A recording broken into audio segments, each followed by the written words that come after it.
2020년 4월 15일 수요 예배 하나님 앞에 드리겠습니다. 다 같이 기도하시겠습니다. 하나님 아버지, 은혜를 감사드립니다. 오늘도 주의 백성들이 함께 한자리에 모여 찬양하며 경배하며 영광 돌리길 원하옵니다. 각 가정을 복되게 하여 주시고 예배하는 그 자리에 우리 주님 함께하여 주시옵소서. 감사드리며 예수님의 이름으로 기도드립니다. 아멘. 찬송가 419장 부르시겠습니다.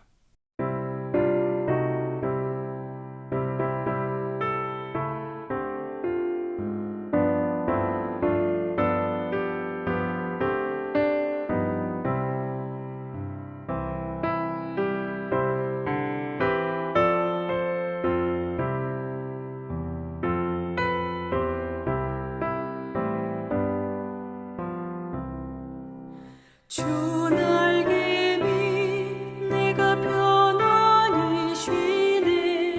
밤 깊고 비바람 몰아쳐도 아버지께서 널 지켜주시니 거기서 편안히 쉬리로다. 주 날개 밑 그 사랑 끈을 짜니뇨. 주 날개 밑에 쉬는 영원히 거기서 살리. 주 날개 밑 나의 피난처 되니 거기서 쉬기를 원하노라. 세상이 나를 위로치 못하나 거기서 평화를 누리리라. 주 날개 밑 평안하다. 그 사랑 끈을 짜니뇨. 주 날개 밑에 쉬는 영원히 거기서 살리.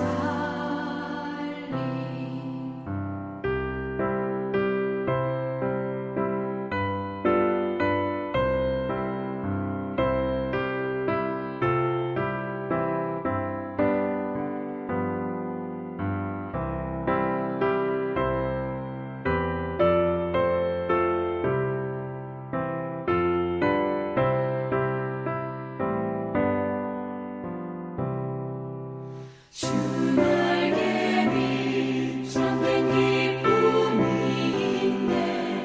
고달픈 세상 길 가는 동안 나 거기 숨어 돌보심을 받고 영원한 안식을 얻으리라. 주 날개 밑 평안하다.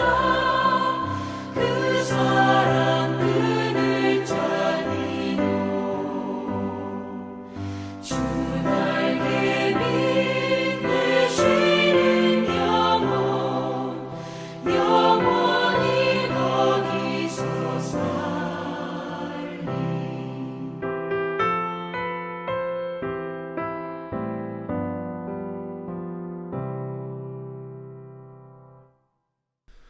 오늘 보실 하나님의 말씀은 시편 57편 말씀입니다.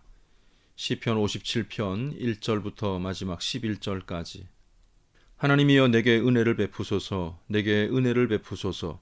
내 영혼이 주께로 피하되 주의 날개 그늘 아래에서 이 재앙들이 지나기까지 피하리이다. 내가 지존하신 하나님께 부르짖으며 곧 나를 위하여 모든 것을 이루시는 하나님께로다. 그가 하늘에서 보내사 나를 삼키려는 자의 비방에서 나를 구원하실지라. 하나님이 그의 인자와 진리를 보내시리로다. 내 영혼이 사자들 가운데에서 살며 내가 불사르는 자들 중에 누웠으니 곧 사람의 아들들 중에라. 그들의 이는 창과 화살이요 그들의 혀는 날카로운 칼 같도다. 하나님이여 주는 하늘 위에 높이 들리시며 주의 영광이 온 세계 위에 높아지기를 원하나이다. 그들이 내 걸음을 막으려고 그물을 준비하였으니 내 영혼은 억울하도다. 그들이 내 앞에 웅덩이를 팠으나 자기들이 그 중에 빠졌도다. 하나님이여 내 마음이 확정되었고 내 마음이 확정되었사오니 내가 노래하고 내가 찬송하리이다. 내 영혼아 깰지어다. 비파야 수금아 깰지어다. 내가 새벽을 깨우리로다. 주여 내가 만민 중에서 주께 감사하오며 문나라 중에서 주를 찬송하리이다. 무릇 주의 인자는 커서 하늘에 미치고 주의 진리는 궁창에 이르나이다. 하나님이여 주는 하늘 위에 높이 들리시며 주의 영광이 온 세계 위에 높아지기를 원하나이다. 아멘. 다윗이 사울을 피하여 굴에 숨었던 사건은 성경에 2번 찾아볼 수가 있습니다. 한 번은 아둘람 광야에 있는 굴에 숨었었고 또 한 번은 엔게디 골짜기에 있는 굴에 숨었습니다. 아둘람 광야의 굴에 들어가게 된 것은 골리앗의 고향 가드에서 미친 채 하다가 쫓겨난 뒤에 머물게 된 곳이 아둘람 광야의 굴이었습니다. 여기 있을 때에 다윗의 가족들이 찾아왔고 또 사람들이 몰려들었는데 환난당한 자, 빚진 자, 또 마음이 원통한 자들 400명 가량이 몰려들었습니다. 다윗도 도움이 필요한 상황 가운데에서 다윗의 도움이 필요한 사람들만 몰려들었던 것입니다. 이들과 함께 놉당에서 진설병을 얻어먹었다가 음식을 제공한 제사장 85명이 사울이 고용한 사람에게 죽임을 당하는 그런 끔찍한 사건도 발생하게 됩니다. 엔게디 굴에 머물렀던 때는 3,000명의 사울의 군대에 추격을 받던 때입니다. 다급한 나머지 들어갔던 곳이 굴이었는데 사울의 군대가 이곳까지 이르게 되었습니다. 입구로부터 들어오는 사울의 군사들로 인하여서 다윗은 도간에 든 쥐마냥 숨죽여 웅크리고 있었을 것입니다.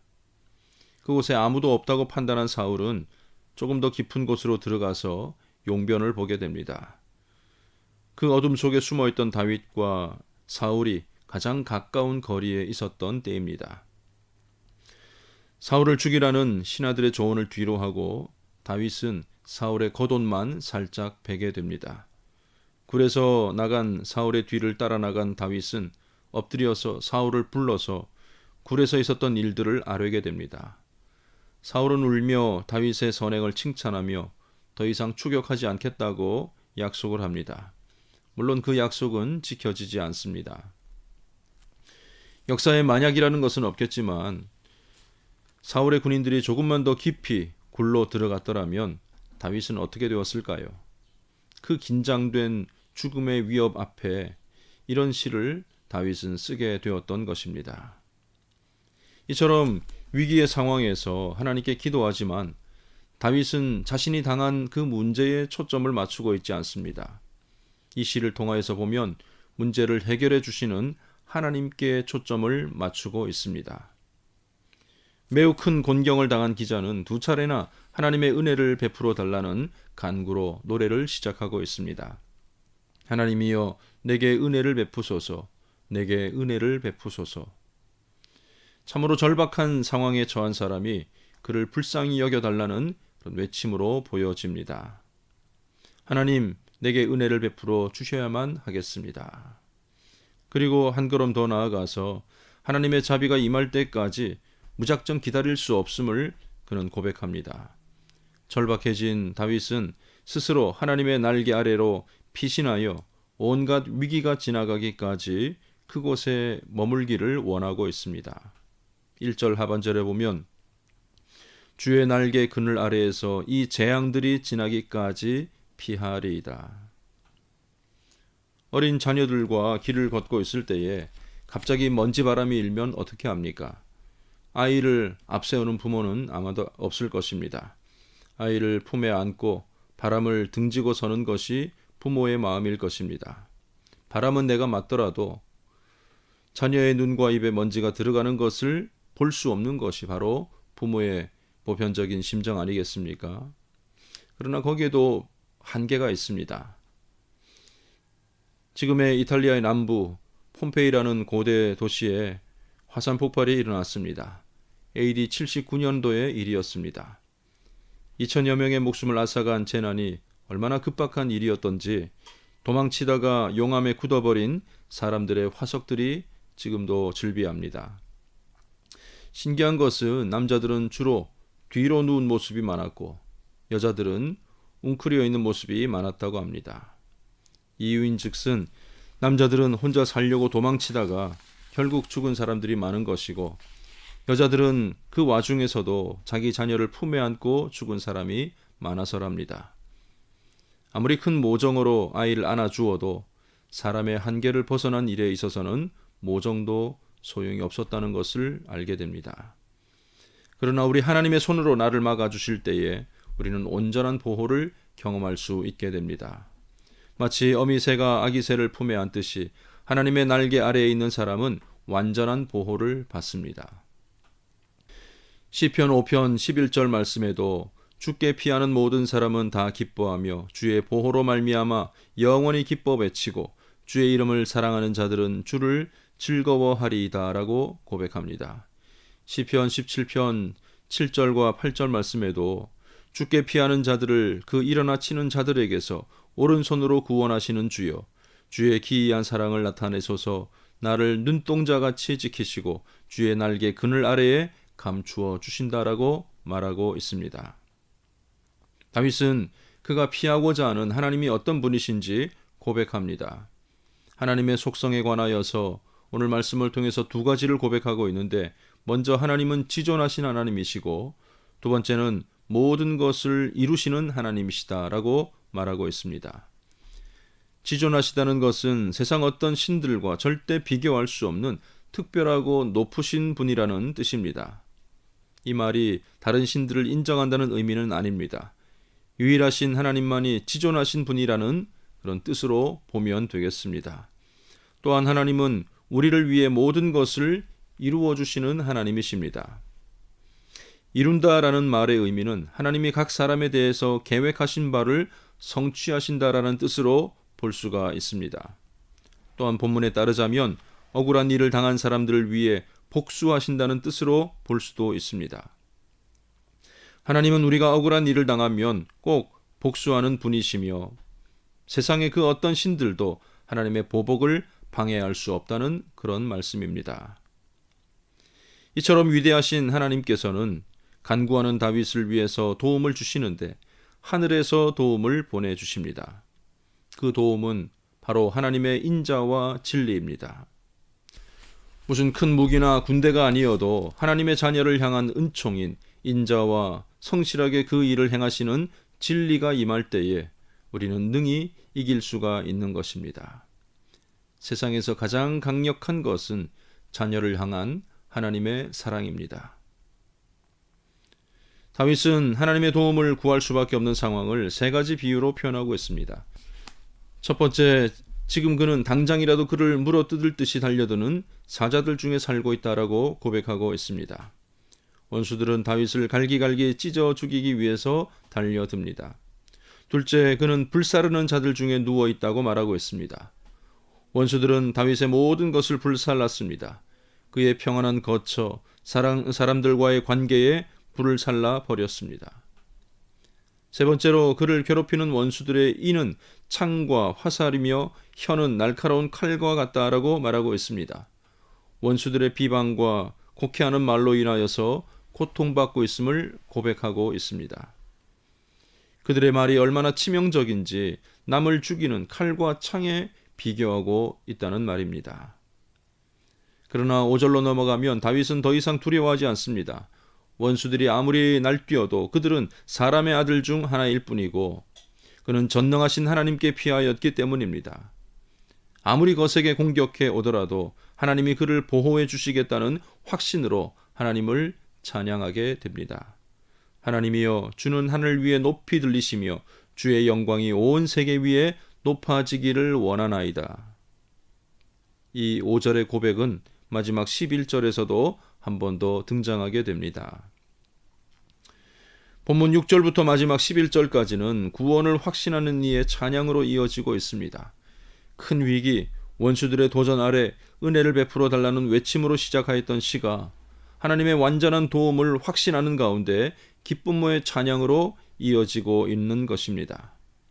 원수들은 다윗을 잡으려고 그물을 쳐놓고 웅덩이를 파놓았으나 오히려 자신들이 그 중에 빠지게 될 것이라고 말하고 있습니다.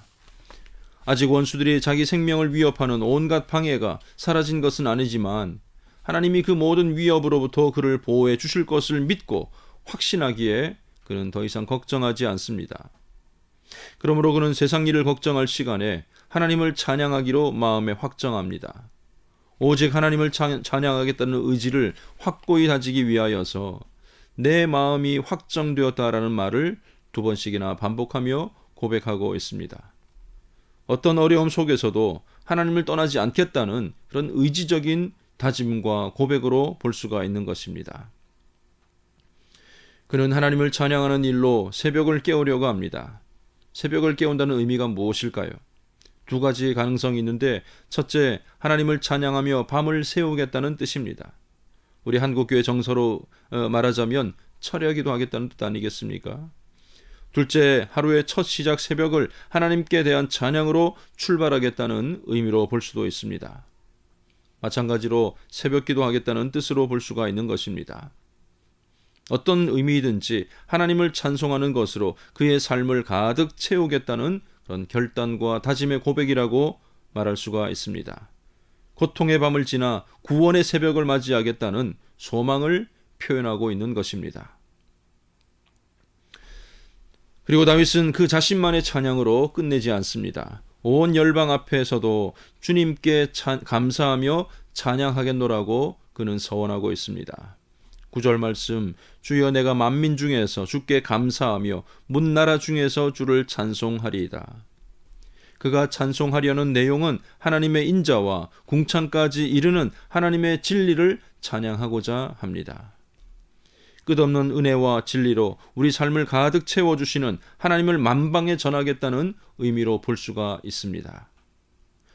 우리의 신앙은 우리만의 것이 되어서는 안 됩니다. 모든 열방에게 보여져야 하며 불신자들에게도 확실하게 나타나야 하는 것입니다.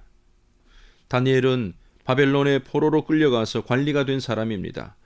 왕의 조서에 도장이 찍힌 줄을 알면서도 하루 3번 기도하기를 멈추지 않다가 사자굴에 들어가게 됩니다. 놀라운 것은 다니엘이 사자굴에 들어가게 된 것을 가장 안타깝게 생각한 사람은 이스라엘 사람들이 아닌 바벨론 왕 다리오였습니다.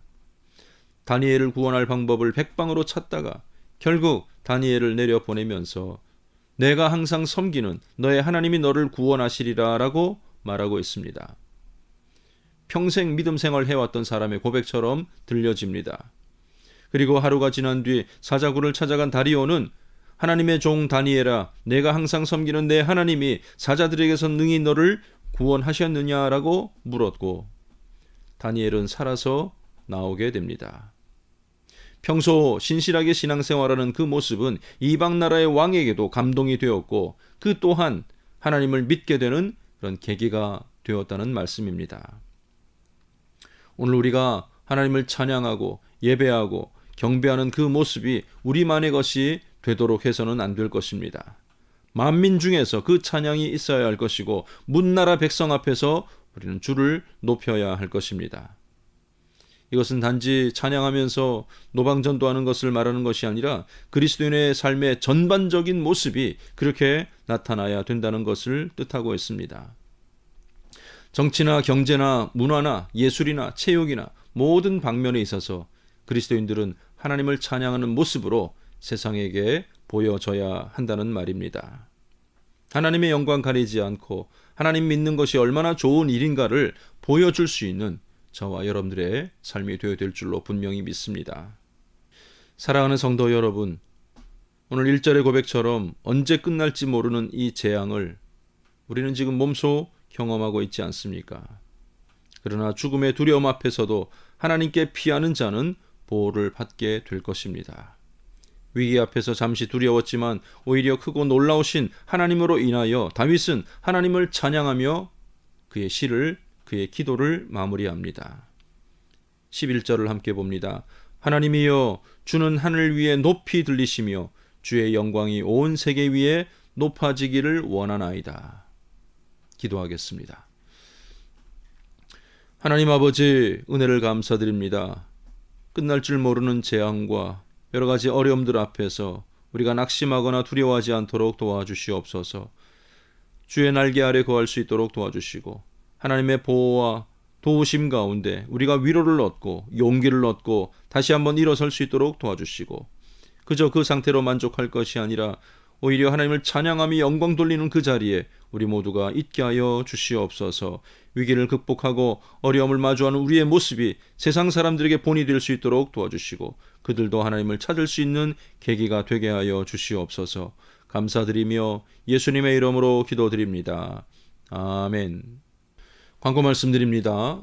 오늘은 21대 국회의원을 뽑는 투표일이었습니다. 우리 성도들도 다 참여하셨을 줄로 압니다.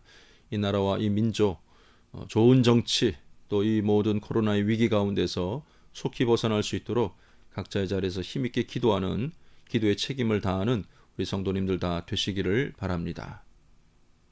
이 구역 조명자 성도 남편 되시는 김상덕 성도님, 부활주일 지난 주일날 별세하셔서 장례에 있었습니다.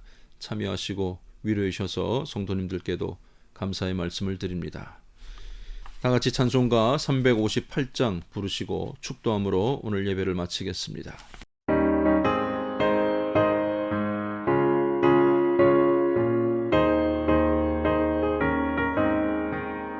주의 진리 위해 십자가 공기 하늘 높이 들고서 주의 군사 되어 용맹스럽게 찬송하며 나가세 나가세 나가세 주 예수만을 위하여 목숨까지도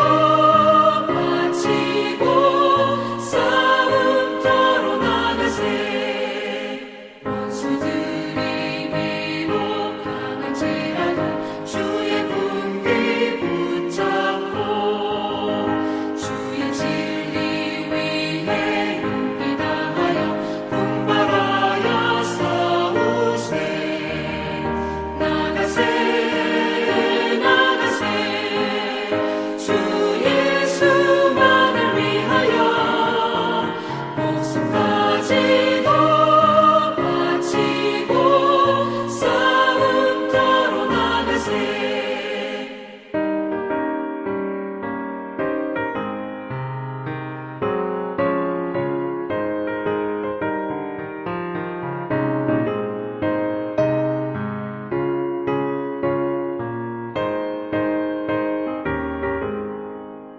산과들과 바다 가는 곳마다 주의 군기 날리며 반갑고도 기쁜 승리의 소식 온 세상에 전하세 나가세 나가세 주 예수만을 위하여 목숨까지도 바치고 싸움터로 나가세 원수들은 이미 예수의 손에 하나 없이 패하고 주의 군기만이 영광스럽게 온 누리에 날리네 나가세 나가세 주 예수만을 위하여 목숨까지도 바치고 싸움터로 나가세 지금은 우리 주 예수 그리스도의 은혜와 하나님 아버지의 사랑하심과 성령님의 인도하시고 보호하시고 함께하심이 하나님을 의지하고 찬양하기를 확정하고 살아가길 원하는 우리 모든 성도들 머리 위에 지금부터 영원까지 함께 있을지어다. 아멘.